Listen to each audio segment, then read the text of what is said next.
사회의 일원이 되기 위해서 꼭 거쳐야 하는 관문, 바로 면접입니다. 그런데 면접이 인생 최고의 위기로 다가올 때가 있죠. 평소에는 말을 잘해도 면접만 들어가면 단어도 생각 안 나는 분들 많으시죠? 오늘은 어떻게 하면 면접에서 당당하게 말할 수 있는지 알려드릴게요. 면접 준비할 때 대본은 외우지 마세요, 이런 말 많이 들어보셨죠? 그런데 저는 조금 다르게 생각을 합니다. 외우셔야 합니다. 다만 많은 분들이 잘못된 것을 외우고 있어요. 오늘 영상 끝까지 보시면 면접에서 어떻게 외워야 하는지 확실하게 아실 수 있으실 거예요. 내가 작성한 예상 답변지를 단 한 글자도 틀리지 않고 외웠는데도 불구하고 면접장에 가면 말이 잘 안 나와요 하시는 분들 계실 거예요. 안타깝게도 이 방법은 올바르게 외운 방법이 아닙니다. 당연히 면접장에 가면 떨리잖아요. 뇌가 위험 상황이라고 인지를 해서 여러 떨릴 때 나오는 반응들을 보내게 되는데요. 이럴 때 단어 하나가 내가 외운 거와 다르게 나오면 당연히 멈춰질 수밖에 없습니다. 지금 영상을 보시는 분들 중에는 외우지 말라는 콘텐츠들 많이 보셨을 거예요. 그런데 우리는 지금 말을 유창하게 잘하는 사람이 아니잖아요. 그래서 예상 질문에 대한 답변을 먼저 철저하게 준비해야 합니다. 답변을 숙지하면서 머릿속에 입력하는 거죠. 노래를 외울 때도 내용을 알고 외워야 더 잘 외워지잖아요. 면접도 마찬가지입니다. 아니, 그럼 어떻게 외우라는 말이에요? 궁금하실 거예요. 키워드만 외워서 딱딱 말하면 참 좋겠지만 아직 우리는 그 경지까지 오지를 못한 상황이에요.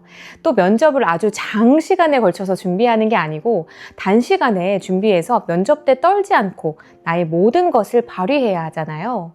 흐름을 외우세요. 이 키워드가 아니라 흐름이요. 예를 들어서 입사 동기가 어떻게 되세요? 라고 물었을 때 이 회사의 이야기, 나의 이야기, 이 회사의 이야기와 연결을 하면서 마무리를 하는 거죠. A 회사는 향으로 새로운 여정을 선사하는 곳입니다. 저는 세계 각국의 향수를 수집하며 일상의 의미를 향으로 표현합니다. 일상의 의식으로 향수를 생산하는 이곳에서 더욱 많은 사람들에게 새로운 여정을 열어주고 싶습니다. 새로운 여정을 선사하는 A 회사의 이야기와 나의 향수 수집에 대한 이야기를 엮고 다시 회사의 이야기로 닫는 겁니다. 이해하셨을까요? 그럼 이렇게도 표현할 수 있겠죠? A 회사는 향수는 새로운 여정을 보여주는 하나의 표현 방식이라 말합니다. 저는 다채로운 향수를 모으는 것이 삶의 가장 큰 즐거움입니다.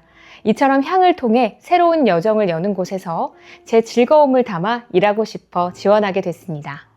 동일한 흐름대로 내용을 전개한 거 보이시나요? 간혹 저는 아나운서 지망생이니까 당연히 면접도 잘 보겠지, 그렇게 생각하시는 분들이 계셨는데요. 안타깝게도 그러지 못했어요. 사실 아나운서 면접은 진짜 말로 훈련된 많은 사람들이 모이는 곳이잖아요. 그 사람 중에 한 명만이 합격이라는 통지서를 받는 경우가 많은데요. 특히나 아나운서 면접은 방송과 연결이 되어 있어서 이 순발력과 임기응변의 태도를 보시는데요. 그래서 진짜 무슨 이런 질문을 하시지? 하는 질문들도 많이 받아봤어요. 기억나는 면접 질문 중에 하나가 오늘 면접 오시는 길에 기억나는 분 계시나요? 였어요. 감사하게도 이 답변을 잘해서 제가 아나운서가 될 수 있었는데 지금 생각해도 정말 생각하지도 못한 질문이었어요. 제가 흐름을 외우라는 말씀을 드렸는데요. 그럼 이 흐름에 들어가는 것들을 어떻게 준비하냐고 궁금하실 것 같아서 아나운서 공기관 면접 등에 사용했던 방법들을 알려드릴게요. 우리가 자기소개서, 직무기술서 등을 쓰잖아요. 거기에는 여러분들의 에피소드가 가득 담겨 있을 거예요. 그 에피소드를 넘버링해서 다 정리하세요. 나의 경력과 관련한 이야기들이요. 저의 경우에는 개표 방송을 했던 생방송의 긴박한 순간, 아나운서가 행정직원이 되었을 때 발휘했던 장점, 능숙한 대응으로 현장 민원을 해결했던 경험 등등요. 그리고 예상 질문들을 작성하실 때 그 에피소드들을 분류해서 넣으세요. 그럼 이런 질문이 나올 때 이런 에피소드를 끌어올 수 있겠다라는 생각이 드실 거예요. 그리고 예상 답변을 작성을 하실 때는 나의 기준에 쉬운 단어와 짧은 문장으로 꼭 작성을 하세요. 그리고 회사 홈페이지에 보면 About Us처럼 이 회사에 대한 소개 탭이 있을 거예요. 아니면 최신 기사들이 있을 거예요. 그 내용을 꼭 숙지하시고 나의 에피소드들과 연결을 해보세요. 그래서 각 예상 질문들에 회사의 이야기와 내 에피소드가 함께 들어갈 수 있도록 흐름을 만들어 놓는 거죠. 자, 그럼 이제 가장 중요한 순서, 입에서 바로바로 나오도록 끊임없이 연습을 하세요. 처음에는 내가 작성한 대본 전체를 외우다시피 학습하고 질문을 던졌을 때 어느 정도 어떤 답을 할지 감이 잡히면 흐름으로 외우시는 거예요. 이 질문이 나오면 이 회사의 이야기와 나의 이 에피소드를 꺼내겠다. 이렇게요. 단번에 이루어지는 작업이 아닌 아주 귀찮은 작업이에요. 아나운서로 이야기를 한다면 저도 회사 사회를 보잖아요.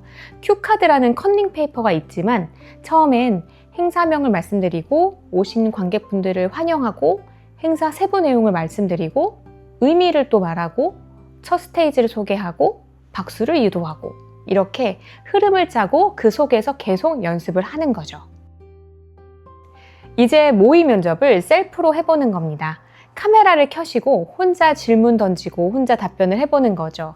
그럼 내가 어느 부분에 불필요한 제스처가 나오는지, 어느 부분에 표정이 이상해지는지, 어깨가 삐뚤어지지는 않는지 정말 다 체크할 수 있습니다. 아나운서 지원자들은 늘 하는 연습 방법이기도 해요. 여기서 가장 큰 문제는 매우 귀찮은 작업이라는 것입니다. 그치만 면접에서 말 잘하기 위해서는 꼭 거쳐야 하는 과정이라는 것 잊지 마세요. 오늘 내용을 좀 요약해 보면 면접에서 말 잘하기 위해서는 외워야 한다. 무엇을요? 흐름을요. 이 단어는 긴장하면 잊어버릴 수 있습니다. 그러나 흐름을 쉽게 기억할 수 있어요. 저도 면접의 신들 속에서 더욱 면접을 잘 보기 위해 고군분투하며 지냈잖아요. 아나운서, 공기관, 행정 직원 등 성격이 다른 직무로 이 변화의 시간을 겪으면서 면접은 저를 가장 잘 표현할 수 있는 무기의 시간이 되었습니다. 면접은 나를 공식적으로 드러낼 수 있는 시간입니다. 여러분들도 면접이 두려운 시간이 아니라 나를 드러내는 설레는 시간이 되시길 바라요. 혹시 곧 면접 볼 계획이 있으신 분들 중에 고민되시는 분들이 계시다면 댓글 남겨주세요. 제가 도움드릴 수 있는 부분은 꼭 전해드리겠습니다. 나답게 말로 표현하세요. 그러면 삶이 닿는 자리가 달라질 수 있습니다.